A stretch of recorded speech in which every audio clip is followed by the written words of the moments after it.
Wave začíná tak jako každé úterý informační průplach Klystýr dnes se Zuzanou Rejchovou a taky s Anou Lazurovou ze Společnosti Na zemi. Hezký večer, Ano. Pěkný večer, prajem. Dnes si budeme povídat o kampani Ušili to na nás, ale nebude to žádná módní rubrika, ani nějaká fashion show. Budeme si povídat o kampani, která se snaží upozornit na tristní pracovní podmínky lidí, kteří, dá se říct, vyrábí naše oblečení. A já myslím, že teď právě s Aničkou můžeme ten náš pravidelný medailon, který slýcháte před začátkem každého pořadu, udělat teď. Tak pojď, Ano, představit tu kampaň ve zkratce Ušili to na nás, co to je. Kampaň Ušili to na nás je kampaňou Společnosti Na zemi, čo je bývalá spoločnosť pro Fairtrade. Kampaň Ušili to na nás má prvoradý cieľ zlepšiť pracovné a životné podmienky ľudí v rozvojových krajinách, ktorí vyrábajú naše odevy. Inými slovami, väčšina odevov, ktoré sa dovážajú do Českej republiky, pochádza priamo z rozvojových zemí a pracovné podmienky v tých továrniach sú otrasné, povedala by som, že sú pre nás úplne nepredstaviteľné a my sa snažíme tieto podmienky zlepšiť. Já jsem se chtěla zeptat, jestli právě tohle byl jeden z hlavních motivů nebo cílů té kampaně, že vlastně i v České republice si v obchodech můžeme koupit oblečení, které se vyrábí v zemích třetího světa. Prakticky ani o tom moc nevíme. Součástí toho jsou i české firmy, které nás oblékají, ale za stolik se o tom nemluví. To napojení na ty země třetího světa a na tyhle ty podmínky. Chce ta kampaň i na tohleto upozornit? Určite. My spotrebujeme obrovské množstvo textilu a odevov. Keď si povieme príklad priamo z outdoorového priemyslu napríklad, tak Česi v roku 2009 spotrebovali športové výrobky v hodnote 4780 korún, čo je obrovská čiastka na každého človeka. Takže tam je jasná potreba upozorniť na tieto problémy, ktoré sa toho týkajú. Tak tam je i hlavně obrovský potenciál a obrovská kupní síla lidí, kteří často nemají asi moc představu o tom, co si kupují. Tak pojďme vlastně říct, na základě čeho nebo z jakých informací čerpá tahle kampaň? Jaká byla ta data, když jste ji začali, nebo na základě čeho jste ji odstartovali? My sme kampaň odštartovali v červnu roku 2010. Vychádzali sme z veľmi sporadických informácií, ktoré sme mali, ale mali sme tú výhodu, že sme zapojení v rôznych medzinárodných sieťach, napríklad ako je kampaň medzinárodná Clean Clothes Campaign, inými slovami kampaň za čisté oblečení, ktorá je skutočne medzinárodnou a má mnoho kontaktov v rozvojových zemích, takže je možné získavať informácie priamo zo zdroja. Prostredníctvom tejto kampane a prostredníctvom ďalších našich partnerských organizácií sme boli schopní zhromaždiť množstvo informácií priamo z výroby. Napríklad sme uskutočnili výskum vo Vietname a v Číne, ktorý sa opäť týkal outdoorového oblečenia a skúmali sme, v akých podmienkách sa vyrába outdoorové športové oblečenie, ktoré sa dováža aj na náš trh. Sú to všetko značky, ktoré si môžeme bežne kúpiť. A zistili sme, že tieto výrobky sa produkujú v hrozných podmienkách, ku ktorým sa asi ešte dostaneme. V každom prípade toto bol taký impuls, prečo sa zamerať na tie outdoorové firmy. Sú obľúbené u nás, je tu tých športových firiem, športových obchodov obrovské množstvo a českí spotrebitelia ich naozaj majú radi to kupujú, preto je dôležité, aby mali informácie aj o tej druhej strane veci. Ty jsi zmiňovala ten výzkum. Vy jste výsledky toho výzkumu zveřejnili i na vašich webových stránkách. Ty bychom možná teď mohli říct, protože ty jsou takové klíčové pro tuhle kampaň. Áno, tento výskum, ako aj prehľad rôznych záväzkov, ktoré si firmy predstavujú alebo čo si predstavujú pod spoločenskou zodpovednosťou, tak tieto dokumenty nájdete na našich webových stránkach www.ušlitonanas.cz, kde sú voľne k stiahnutiu a k šíreniu. My budeme radi, pokiaľ poslucháči si tieto veci prejdú a nájdú tam určite svoje obľúbené značky a budú môcť nejakým spôsobom potom pristupovať inak k tým výrobkom alebo k tomu nákupu. Ty jsi zmínila celkem důležitý pojem a to je právě ta odpovědnost těch jednotlivých firm. Jak jste je oslovovali? Podle čeho jste třeba vybírali ty firmy v České republice, abyste zjistili, jestli oni vůbec monitorují to, za jakých podmínek se vyrábí to oblečení, které oni potom prodávají? A jak to bylo těžké je oslovit? My sme oslovili 29 firiem, z toho 4 české firmy. Musím uvízať, že sa jedná o medzinárodnú spoluprácu opäť, takže sme spolupracovali s organizáciami z Nemecka a z Rakúska, kde sme tieto firmy oslovovali každá jednu časť. Ja som oslovovala tie české a niektoré zahraničné firmy. Tie firmy sme vyberali v podstate podľa toho, ako sú známe, čo sa týka tých českých, ako sú známe na trhu, ako sú obľúbené, podľa toho, aký majú podiel na trhu. V podstate tam nachádzame tie veľké mená medzi českými, ako je Husky, Hanach, Alpine Pro, a ktoré nás zaujímajú z toho hľadiska, že o nich vieme, že vyrábajú v rozvojových krajinách a chceme vedieť, či si tú výrobu nejak strážia, alebo či vôbec tieto otázky zohľadňujú, keď zadávajú výrobu do rozvojových zemí. No a jaká je praxe v České republice? Jak jsou takové ty etické kodexy běžné pro chod těch českých firm? Jsou součástí? Pre české firmy je to novinka, stále sa k tomu stavajú veľmi opatrne. Dá sa povedať, že skutočne iba minimum značiek takýto prístup má. Minimum si uvedomuje vôbec nejakú zodpovednosť za tie podmienky vo výrobe. Väčšinou tvrdia, že to nie je ich zodpovednosť, je to zodpovednosť tých dodávateľov. My však tvrdíme, že tie výrobky nie sú ich logo, takže v princípe je tá zodpovednosť na nich za to, v akých podmienkach sa ich výrobky vyrábajú.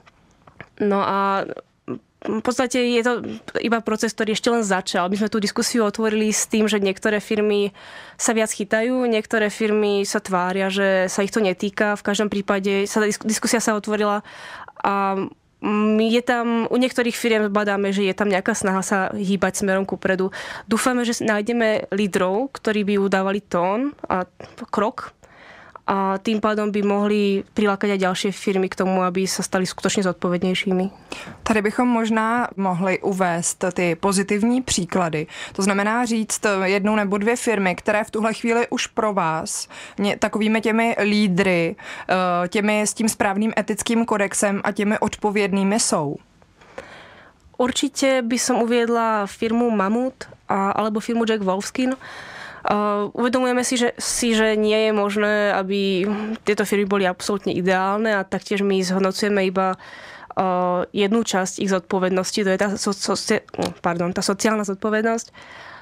My nehodnotíme nejak ich environmentálne záväzky a podobne, ale čo sa týka tej sociálnej zodpovednosti, tieto firmy sú pre nás tými lídrami, pretože sú zapojené v dôveryhodnej iniciatíve, ktorá sa nazýva Fairware Foundation.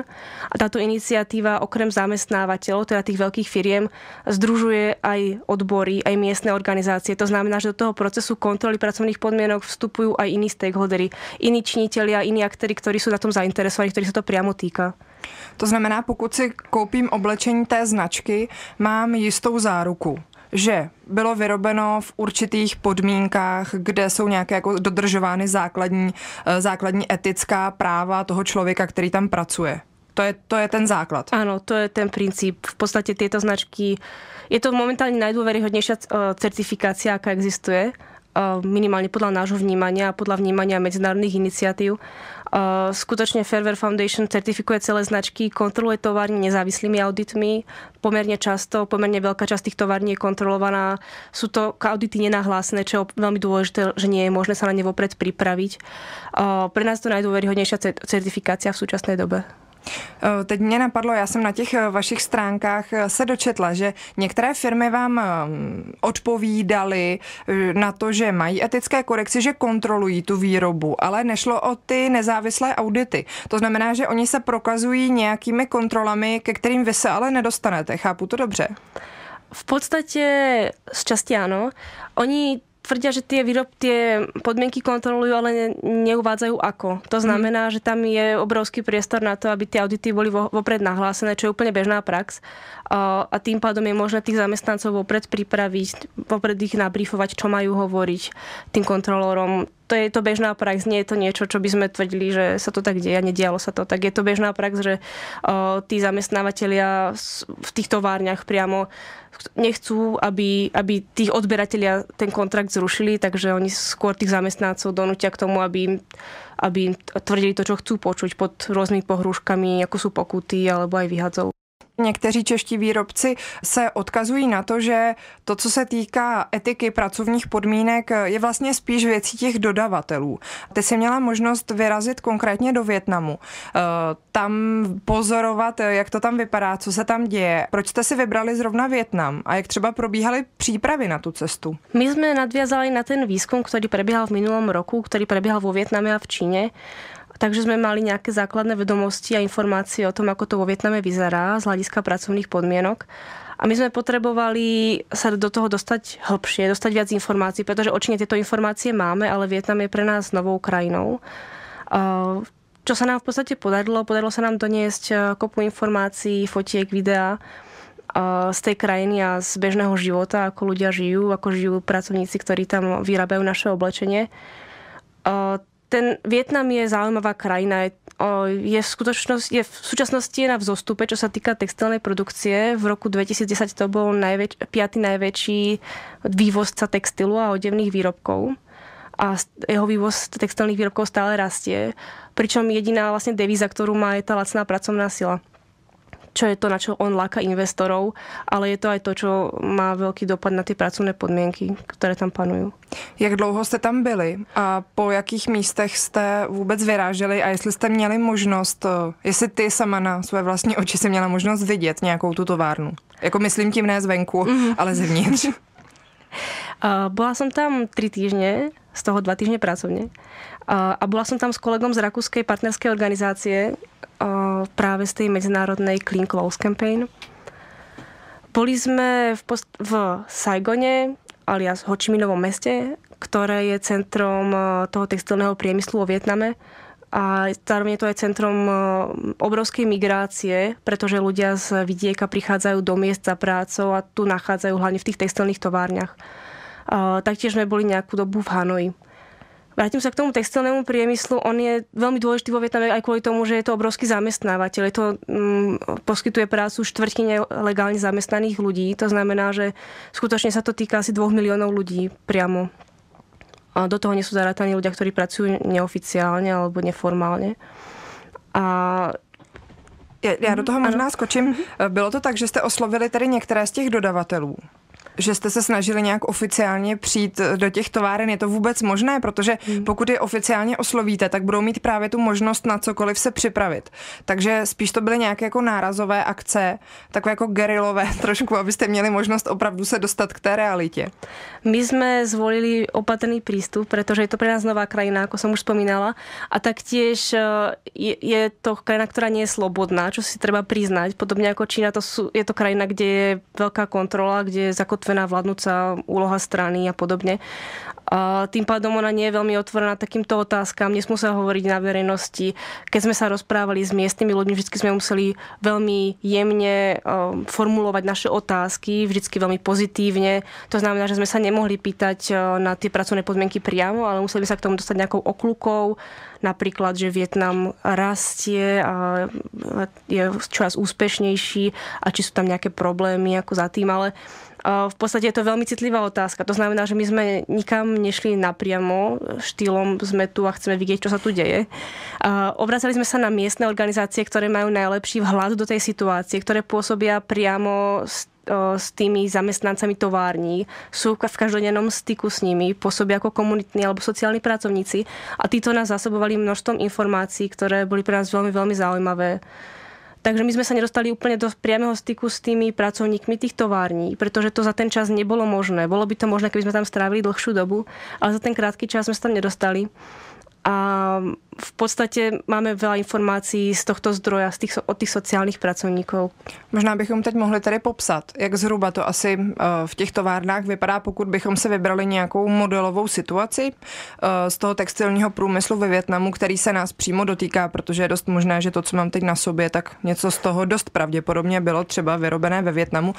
Tak pojď popsat asi zhruba takové ty jako nejzásadnější věci, které ty si z toho, ze společnosti na zemi, je to tvoje téma, co si z toho odnesla? Ja som si z toho odniesla skutočne veľké množstvo informácií, ale sú to skôr také čriepky. Takže ja skôr to skúsim sformulovať ohľadom, respektíve okolo nejakého človeka. Takým typickým pracovníkom v textilnom priemysle je pracovníčka. Je to mladé dievča, ktoré prišlo z vidieka do mesta, môže mať 18-20 rokov a prišla tam s vidinou toho, že si tam zarobí peniaze a potom sa vráti späť na vidiek, alebo že časť tých peniazí bude posielať späť domov. A býva v tom meste v malej izbe so 4-5 ďalšími ľuďmi na maličkej izbe.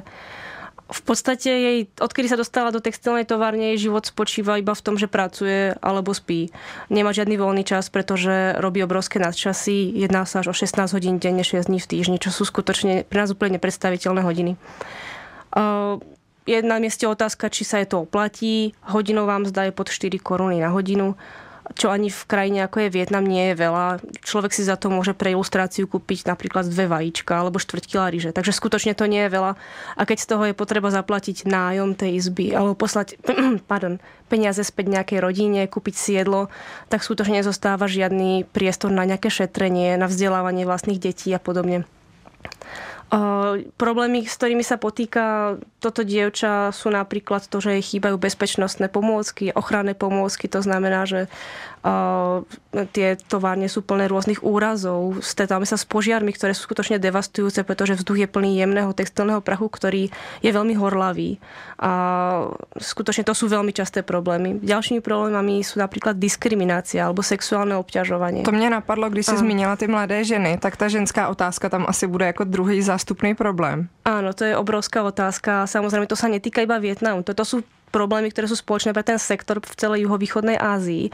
To znamená India, Indonézia, Čína, Bangladeš. Tieto problémy tam rezonujú vo všetkých týchto krajinách v textilnom priemysle. A tá ženská otázka je naozaj silná, pretože naozaj väčšinu tých pracovníkov tvoria ženy, mladé ženy, ktoré nie sú veľmi vzdelané a nemajú veľa priestoru alebo možností, ako sa brániť. Pretože muži väčšinou zastávajú skôr lepšie platené a vyššie pozície a majú teda väčší prístup k tomu, aby mohli tie ženy nejakým spôsobom zneužívať.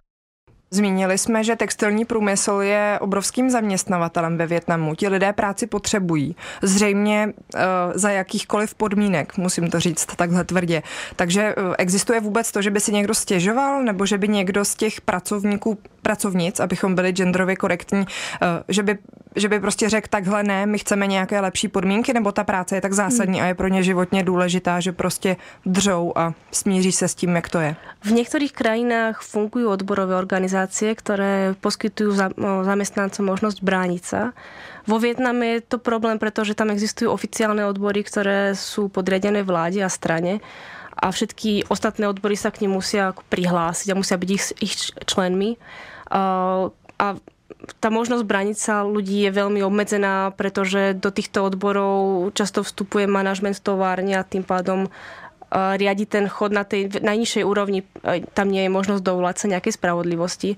Ako sa ľudia bránia sa ako zúfali ľudia, ktorí sú dotlačení do hraničnej situácie prostredníctvom tzv. Divokých štrajkov. To znamená, že proste prestanú pracovať v nejakom momente, keď je to pre nich neúnosné.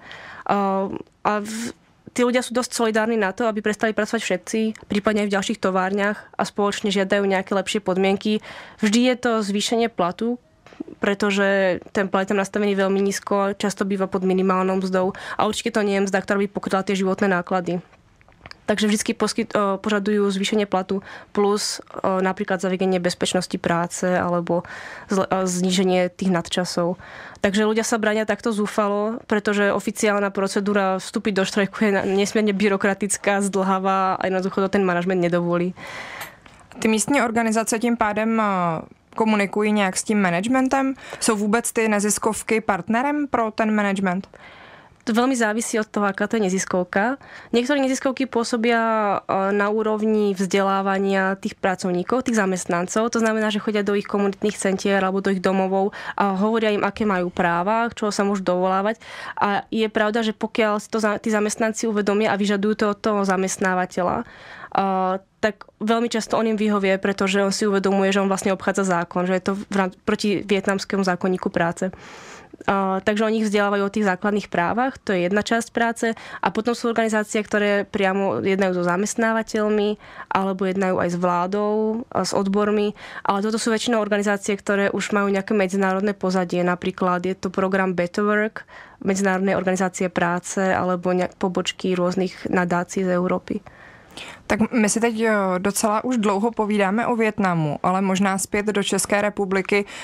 Jaký je vlastně z téhleté tvé mise po Vietnamu výstup pro českého zákazníka, českou zákaznici, kdo si bude kupovat oblečení? Bude už mít tyhle ty informace, jaké jsou vlastně možnosti výběru?